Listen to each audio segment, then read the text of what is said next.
नमस्कार, मैं मनीष मिश्रा। आप देख रहे हैं रिसर्च न्यूज़। इस वक्त हम त्योंथर विधानसभा में हैं। कई सभी दल अपने अपने प्रत्याशियों को चुनावी मैदान में उतार चुके हैं।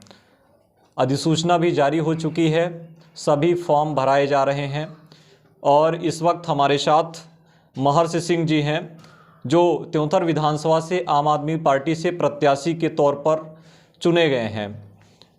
वो ग्रामीण जिला अध्यक्ष के दायित्व में वर्तमान में हैं। उन्होंने रीवा जिले के संगठन मंत्री के पद का भी दायित्व उनको मिला था।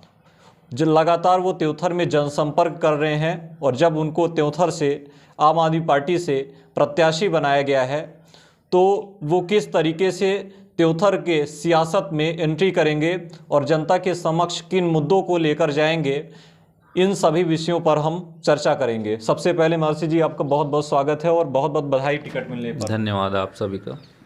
किस रणनीति के तहत आप इस बार त्योंथर में विधानसभा चुनाव लड़ेंगे? देखिए, हम सबकी रणनीति तो आम आदमी पार्टी जिस तरह से काम की राजनीति हमेशा से करती आई है, दिल्ली में भी उन्होंने काम की राजनीति की। दिल्ली के काम को देखकर पंजाब की जनता ने उस पर भरोसा किया, पंजाब की जनता ने एक मौका दिया। तो उसी तरह हमारी यहाँ पर भी मध्य प्रदेश में भी हमारी रणनीति जो आम आदमी पार्टी की केजरीवाल जी की 10 गारंटियाँ हैं, उन कामों को लेकर हम सब यहाँ त्योंथर में भी चुनाव लड़ेंगे। और हमारे जो गारंटियाँ हैं 10 गारंटियाँ, उन गारंटियों को लेकर ही हम जन जन तक जा रहे हैं, घर घर तक जाएंगे। और लोगों ने इस बार बिल्कुल विचार बना लिया है कि नहीं, इस बार एक मौका अरविंद केजरीवाल जी को देना है और लोगों का बहुत अच्छा समर्थन भी मिल रहा है। यहाँ पर निश्चित रूप से यहाँ पर बहुत अच्छा परिणाम देखने को मिलेगा जी। और आपकी गारंटियों में मुख्य किसको फोकस किया गया है, किस वर्ग को फोकस किया गया है? देखिए, हमारी गारंटियों में मुख्य रूप से हमारी जो 10 गारंटियाँ हैं उसमें सबसे पहली गारंटी तो बिजली की गारंटी है। बिजली की यहाँ पर मैं क्षेत्र में घूमता हूँ, देखता हूँ किसान यहाँ पर बहुत ही परेशान हैं। बिजली का कोई भरोसा नहीं है, किसान यहाँ पर भटक रहे हैं, उनको अपनी फसल का सिंचाई नहीं कर पा रहे हैं। इस तरह से लगातार कटौतियाँ होती हैं दिन दिन भर। और वर्तमान में बैठे हुए सत्ता पे विधायक यहाँ पर इसकी कोई चिंता नहीं है, कोई इस पे बात नहीं करता है, सत्ता पे बैठे हुए लोग। दूसरी गारंटियाँ हम सबकी शिक्षा की गारंटी है। आज यहाँ पर त्योंथर विधानसभा में मैं क्षेत्र में घूमता हूँ, इवन मैंने बहुत जगह की बातें भी की है कि कई स्कूलों में मैंने खुद विजिट किया है कि बच्चे यहाँ पर खेत में बैठकर पढ़ाई करने को मजबूर हैं। क्लासरूम में बैठने लायक वहाँ पर व्यवस्था नहीं है, जर्जर है स्थिति, बैठने की छत नहीं डले हुए हैं। ऐसे स्कूलों में बैठेंगे कहाँ से? स्कूल शिक्षा की तो बात ही दूर कर दें हम, जब बैठने की अच्छी व्यवस्था नहीं है तो वहाँ पर बच्चे पढ़ेंगे कैसे? तो ऐसी स्कूलों की कल्पना हमने नहीं की थी। आज दिल्ली में जिस तरह की वहाँ पर शानदार स्कूलों हैं, दूसरे देशों से लोग आ करके दिल्ली की शिक्षा व्यवस्था को लगातार देख रहे हैं, सराहना कर रहे हैं। और शिक्षा व्यवस्था जिस तरह से वहाँ पर एक नई क्रांति लाई गई है, शिक्षा में नया बदलाव हुआ है, तो ऐसी व्यवस्था हमें हमारे त्योंथर में भी चाहिए। इन सारी तीसरी गारंटियाँ स्वास्थ्य की गारंटी है। स्वास्थ्य की गारंटी जिस तरह से दिल्ली में मोहल्ला क्लिनिक, हर मोहल्ले में मोहल्ला क्लिनिक है, इस तरह की व्यवस्थाएं हमारे त्योंथर में भी होनी चाहिए। इन गारंटियों को लेकर हम जनता के बीच जा रहे हैं। और अभी मैंने हाल ही में यहाँ पर देखा था कि कुछ दिन पहले जब मैं क्षेत्र में घूम रहा था तो यहाँ पर एक गरीब परिवार था, हमारे ये गढ़ी की ही बात है त्योंथर विधानसभा की।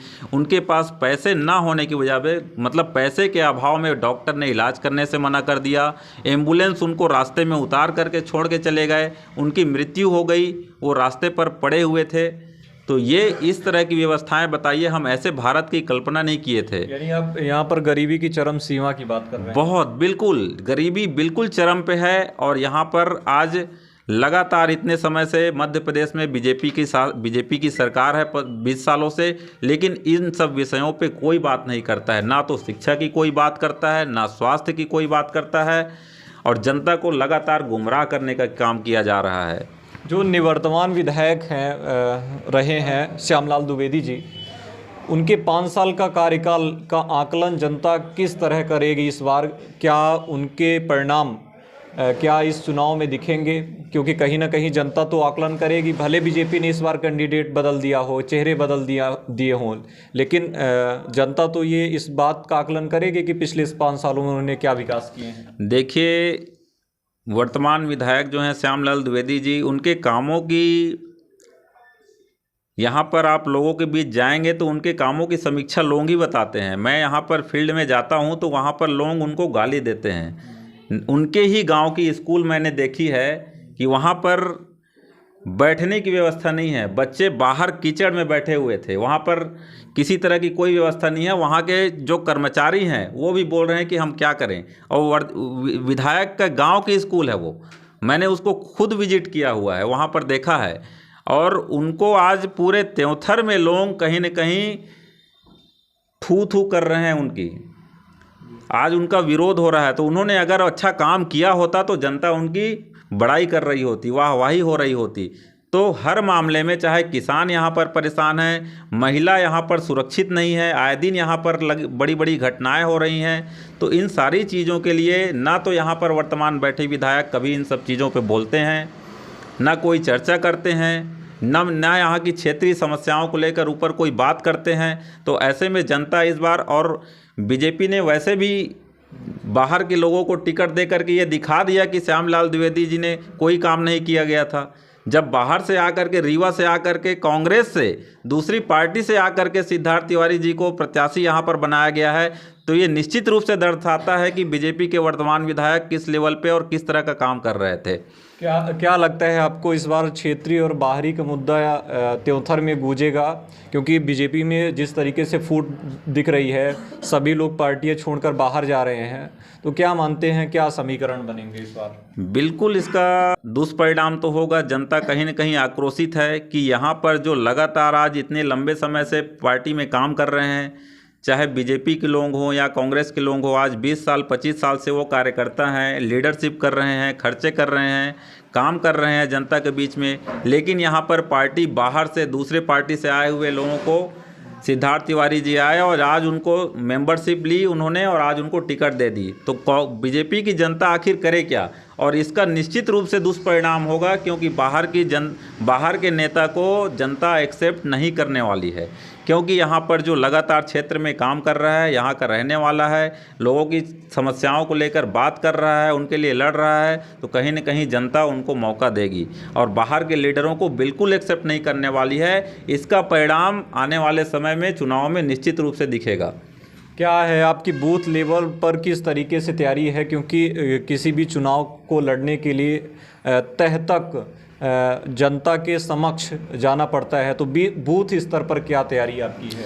देखिए, हमारी तैयारी गांव-गांव में, बूथ में हमारी कमेटी बनी हुई है और हम सब का संगठन काफ़ी अच्छा, हर गांव में हमारा संगठन बना हुआ है और निश्चित रूप से सारे कार्यकर्ता लगे हुए हैं और एक मजबूत, एक बेहतर रिजल्ट इस बार हम सबको त्योंथर से बिल्कुल देखने को मिलेगा।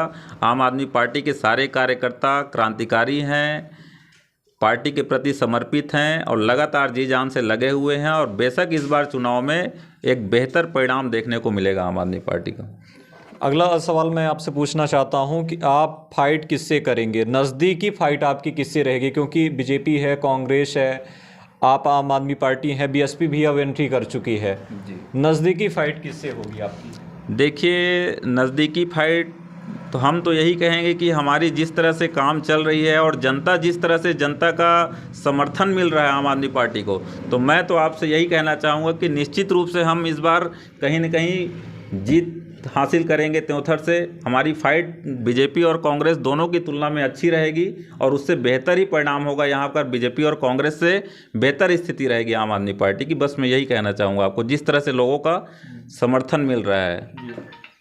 दिल्ली और जिस तरीके से दिल्ली और पंजाब में रहा है परिणाम आम आदमी पार्टी का और रिस्पांस रहा है लोगों के बीच में, तो क्या लगता है कि केंद्र में और पंजाब में उसका फ़ायदा मिलेगा त्योंथर विधानसभा में, प्रदेश में?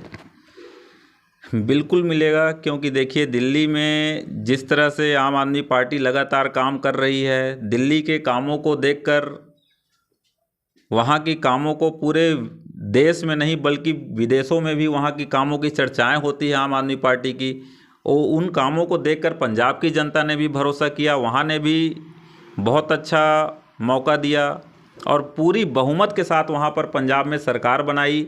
उसके बाद हमने गुजरात में भी चुनाव लड़ा, वहाँ पर भी हमारे कुछ नहीं तो करीब 5 विधायक हैं, 40-42 विधायक दूसरे नंबर पर रहे कैंडिडेट, 13% वहाँ पर वोट मिले, तो निश्चित रूप से यहाँ पर मध्य प्रदेश में बहुत बेहतर आम आदमी पार्टी को रिजल्ट आएगा और निश्चित रूप से यहाँ पर एक अच्छा परिणाम मिलेगा और कुछ न कुछ हमारे विधायक भी निश्चित रूप से आम आदमी पार्टी से यहाँ पर चुने जाएंगे।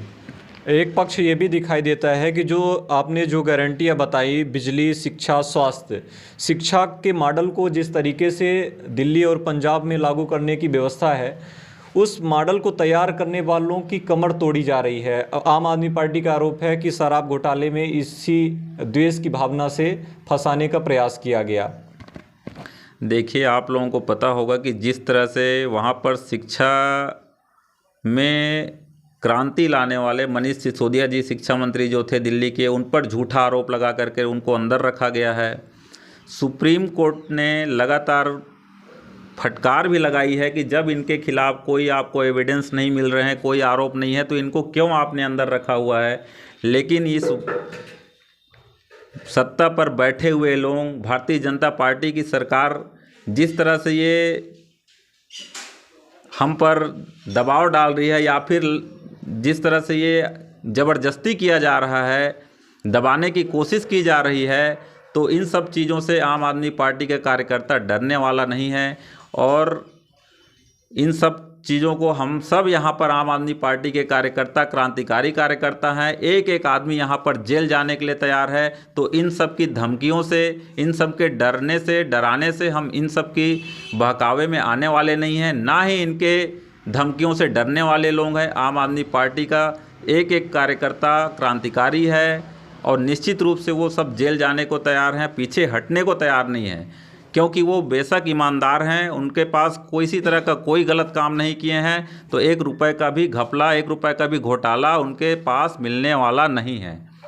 आपसे ये भी सवाल है कि क्या आम आदमी पार्टी आपके त्योंथर विधानसभा में आपके सभी कार्यकर्ता एकजुट हैं? क्योंकि कई बार ऐसा भी होता है कि कई दावेदार होते हैं, टिकट एक को मिलती है तो अन्य की नाराज़गी होती है, तो आप पूरी तरीके से संगठित हैं, एकजुट हैं? बिल्कुल बिल्कुल, आम आदमी पार्टी के सारे कार्यकर्ता, पदाधिकारी, सभी ब्लॉक इंचार्ज, ज़िले के पदाधिकारी, सर्कल इंचार्ज, सारे में सारे लोग बहुत खुश हैं और सभी संगठित हैं और किसी में किसी तरह का मतभेद नहीं है, क्योंकि सब लोग पार्टी के लिए काम कर रहे हैं, पार्टी को ऊपर ले जाना है। तो यहाँ पर मैक्सिमम लोग यहाँ पर बैठे भी हुए हैं, तो हम सब लगातार सभी के पास जा रहे हैं और सारे लोग में उत्साह है और निश्चित रूप से यहाँ पर सब संगठित हैं। कोई यहाँ पर किसी तरह का भेदभाव नहीं है अन्य पार्टियों की तरह। जैसा कि यहाँ पर बीजेपी में फूट पड़ी हुई है, कांग्रेस में भी है, तो इस तरह की काम आम आदमी पार्टी में भेदभाव नहीं है अन्य पार्टियों की तरह। जैसा कि यहाँ पर बीजेपी में फूट पड़ी हुई है, कांग्रेस में भी है,